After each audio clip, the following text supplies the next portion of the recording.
Hi everyone, my name is Daniele Mouta and I'm a Portuguese living in Finland. I am 38 years old and I was born in a town called Chaves in the north of Portugal, which is just 10 kilometers away from the border in Spain, and it's a city full of history and tradition.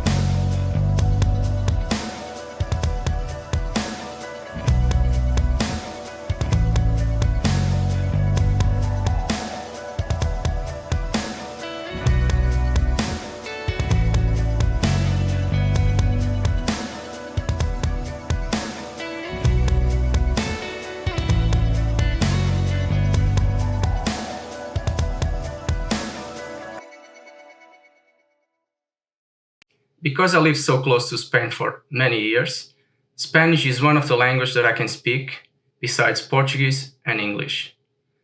I am a graphic and web designer since 2006, and my studies were mainly in Portugal.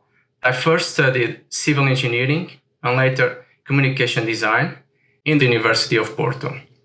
In 2007, I went to England to do a foundation year in the University of Salford before moving on to work on a website business. I left the UK in the summer of 2009 and moved back to Portugal, where I stayed until the end of 2019. In those years living in Portugal, I managed to accumulate plenty of working experience in several professional areas, and I believe that was important for me. I was also able to meet all kinds of people from abroad and visit some European countries, and I feel that kind of experience is important to broaden your worldview, your cultural background, and even to become a more tolerant and open-minded person. Right now, I am living in the city of Jyväskylä, that is located in central Finland, with my Finnish partner, who I met in 2017 in Porto.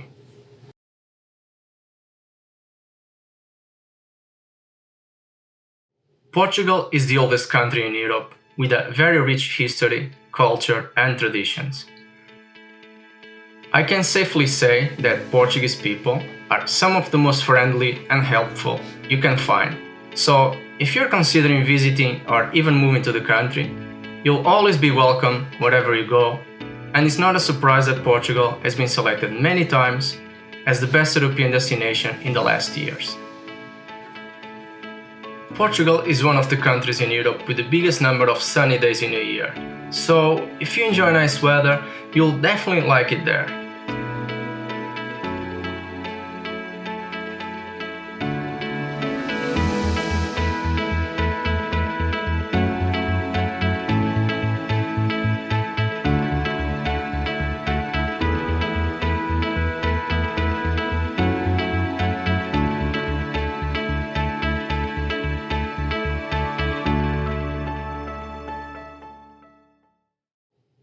My country also has some of the oldest universities in Europe, such as the University of Coimbra, which dates back to the end of 13th century.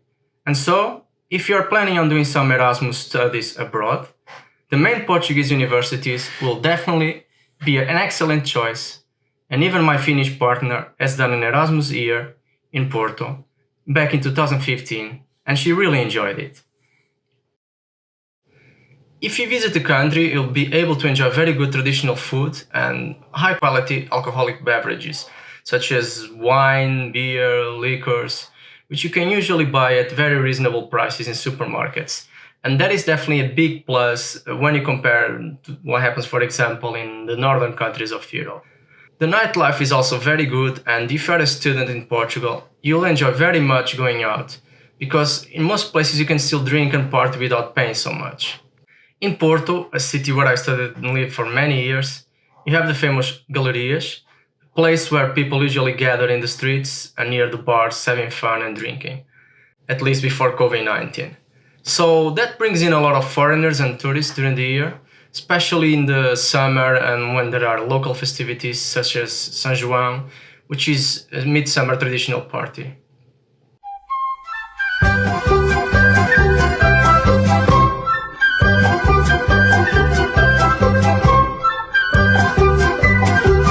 São João, santo bonito, bem bonito que ele é, bem bonito que ele é. Santo Antônio já se acabou, o São Pedro está a se acabar. São João, São João, São João, dá cá um balão para eu brincar. Santo Antônio já se acabou, o São Pedro está a se acabar. São João, São João, São João, dá cá um balão para eu brincar. I will say the biggest problem in Portugal is the wages, and even though that has improved a bit over the last decade, Portugal was only the 19th country in Europe in terms of annual net earnings in 2020. And that is something that definitely needs to be changed. The cost of living is not as expensive as other countries where there are better salaries, and that helps to ease this problem a little bit. Anyway, I think even with this fact, I believe my country is still a great choice to live in Europe. Speaking a bit about my own experience in Portugal, I lived for 18 years in my hometown before I went to university in September of 2000.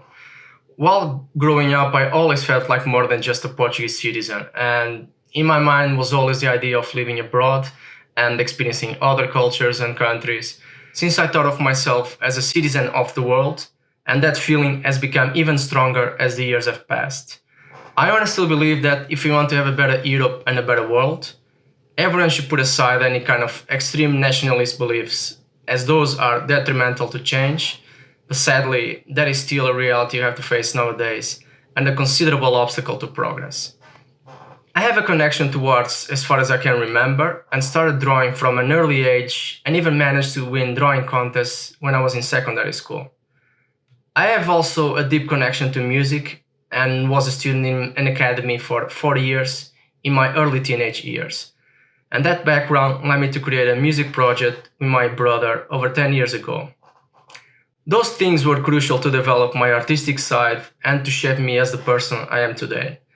And I can't even imagine myself living without any art or without creating something new from time to time.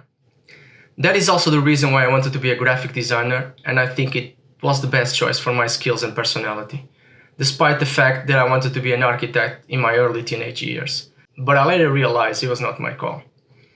I lived in 2 other cities after I left my hometown, and then moved to Porto in August of 2013, where I stayed until I decided to have another experience away from Portugal.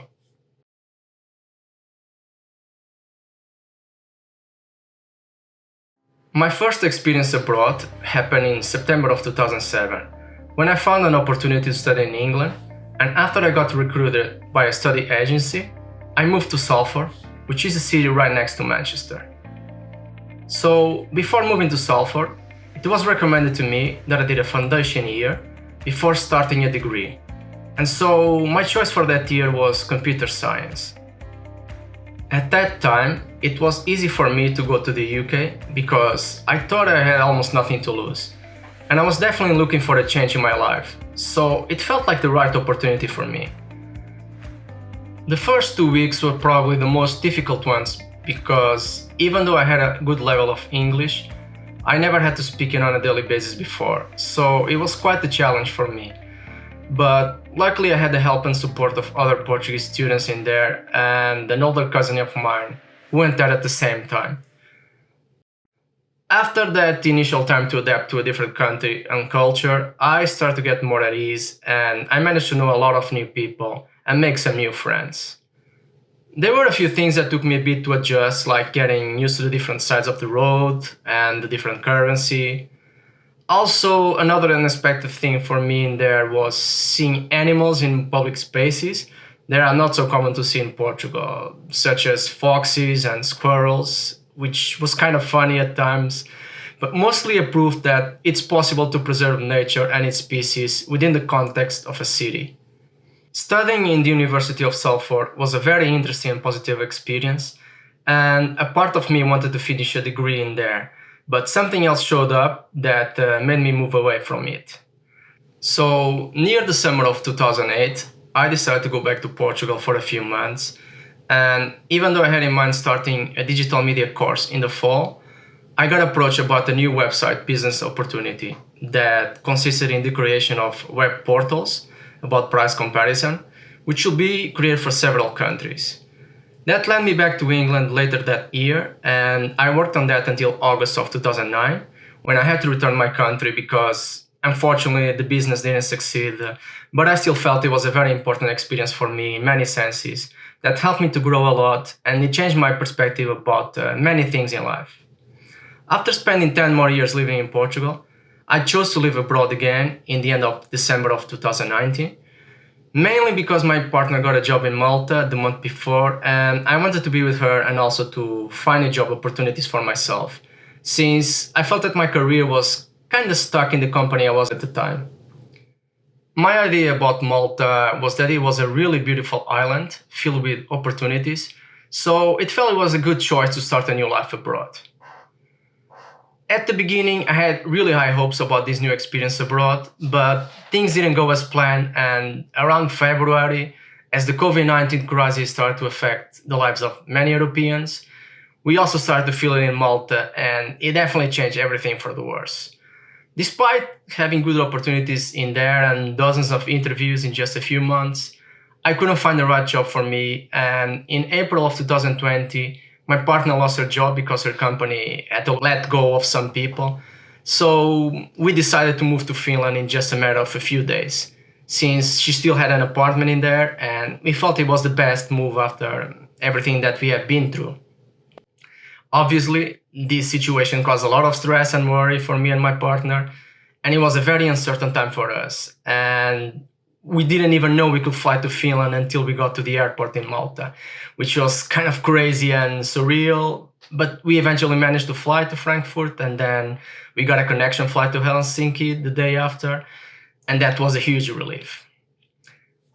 I also want to mention that I have traveled to other European countries, and I have already visited the Netherlands twice, just as a tourist and to enjoy some music festivals, and those are really fun times for me.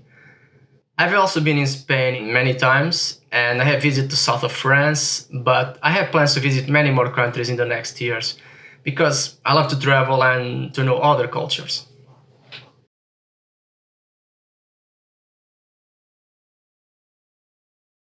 I arrived in Finland in May 2nd, 2020, and when we got to my partner's apartment in Jyväskylä, we had to quarantine for 14 days. After the quarantine, we were able to resume our lives normally since we felt healthy, and little by little, things have been improving for us. The first months in Finland were not easy, especially in a financial way, but we were able to manage the situation as best as possible. And I eventually managed to get a part-time job as a freelance sports reporter in September of last year, which unfortunately has been on hold since December because of COVID-19 restrictions on sports events. In this job, I was reporting live from football and ice hockey games with a web-based app, and I was in contact with mobile operators from different places in Europe. So this was a very interesting experience, and it just proves that people can work and support each other well, even when they're not in the same physical space. This was already shown in these lockdown times when many people started working remotely from their own homes and still managed to do as good or even better of a job than in a normal situation. I hope that in the near future, if some kind of restrictions are put in place again, that the European institutions and companies that deal with sports events can be ready to handle those and be able to help a bit better the people who depend on these kinds of jobs to get some income. I like to live in Finland, and the adaptation to the country and culture has been good, also because I already visited here in the summer of 2019. So after the failed experience in Malta, this definitely feels like a change for the better. From all the things that you can enjoy from the Finnish culture and traditions, I particularly love the sauna experience and I'm always looking forward to the next one. Another great thing here is that nature is so well preserved and it feels great to be able to take a walk around the city parks and explore several pedestrian routes. The only difficult thing for me is the harsh weather and cold temperatures in the winter, but fortunately the houses are very well constructed and warmed. I have been searching for a full-time job and also for education and training that could help me get a bit further in the market job. Learning the Finnish language is also one of my goals, but it's a very tricky one, so it takes time, but I'm doing my best to learn it. Fortunately, almost everyone here speaks English, and that is a huge help for me. The current situation is still far from ideal, but I feel I can call myself lucky to be in this position, considering everything that has been happening over the last year. And as this crisis starts to fade away, I know that me and my partner will start to get much better opportunities and just be able to stabilize our lives and have a brighter future in Finland.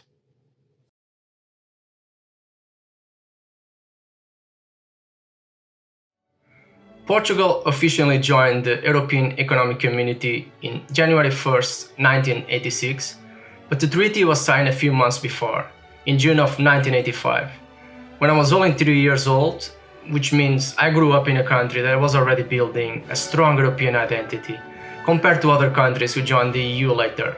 So it's safe to say that many Portuguese feel proud to consider themselves European and to be a part of EU. And I think that even though there's been quite a few negative things over the years, the positive sides of joining the EU and the Eurozone have clearly outweighed the things that haven't been so good. Having said this, I feel good when I think about being an European because it allows for people of different cultures and backgrounds to share the common ideas and goals while keeping your own individual identity.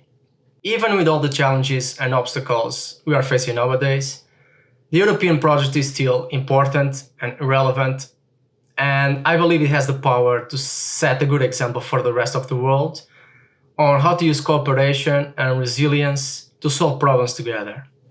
I should also mention the importance of the Portuguese presidency of the European Council at such a critical time in the history of Europe.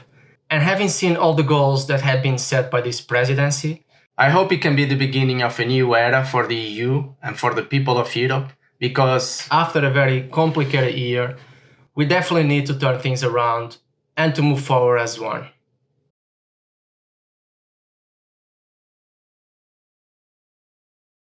Like I already mentioned before, I believe there is a future for the European project and that we can make it work better.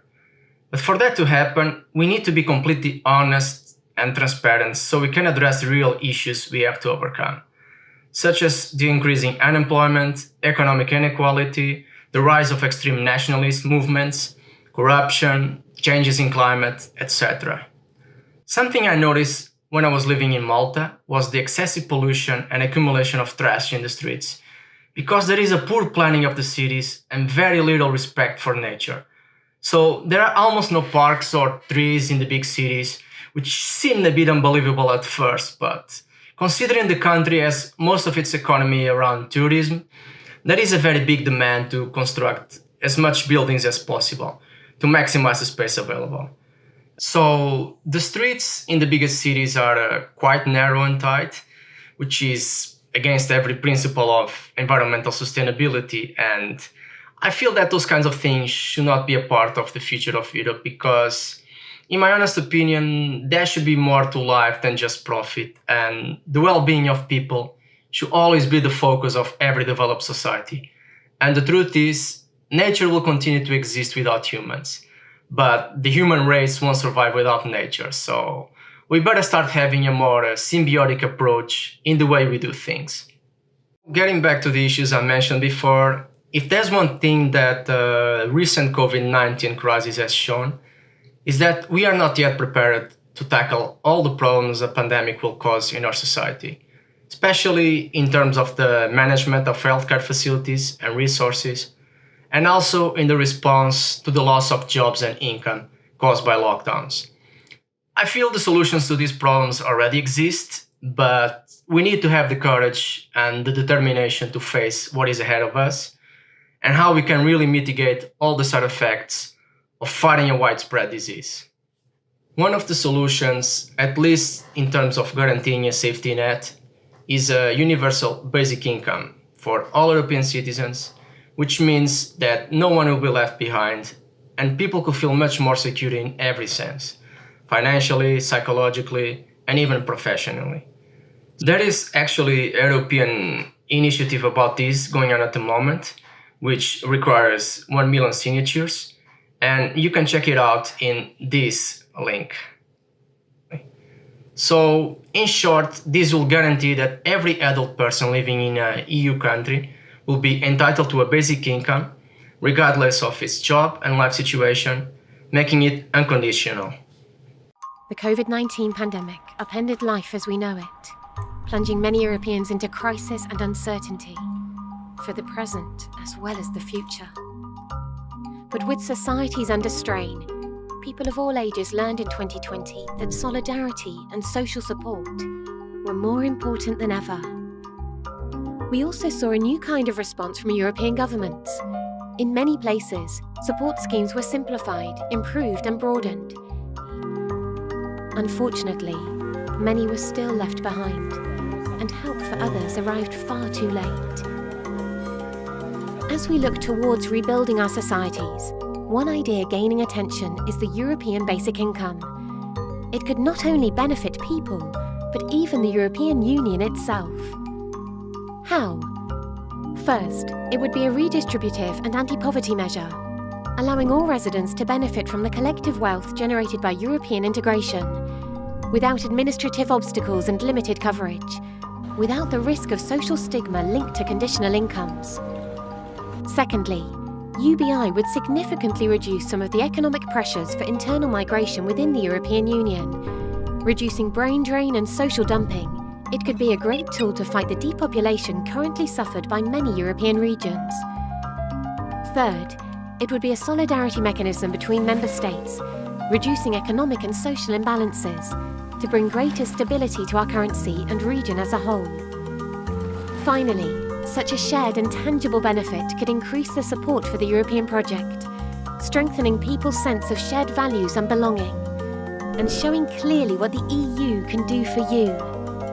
Imagine that European basic income was in place in 2020.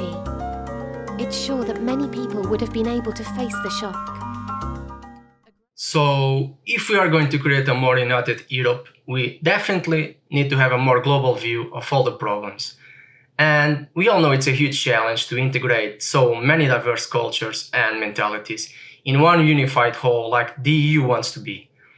But I believe we still have the time to create some positive change if the leaders of the European project don't become short-sighted with everything that is going on at the moment and are humble enough to listen to the concerns of the people to find solutions that will benefit everyone and not just a selected few.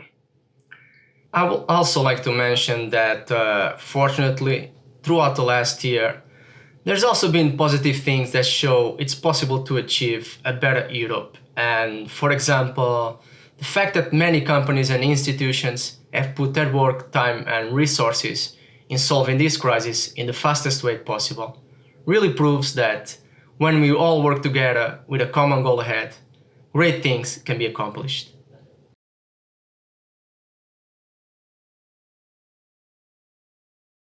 In conclusion, I would like to thank for the opportunity to create this video and to be able to tell my story and life experiences and how I see the European project. Despite all the challenges I have faced personally and how Europe has changed over the years, I will always remain optimistic about the future, and we definitely have the tools and the resources to live a great life in this beautiful planet. So I hope you find my testimony valuable and that we can all help each other because we deserve a stronger and better Europe. Thank you and stay safe.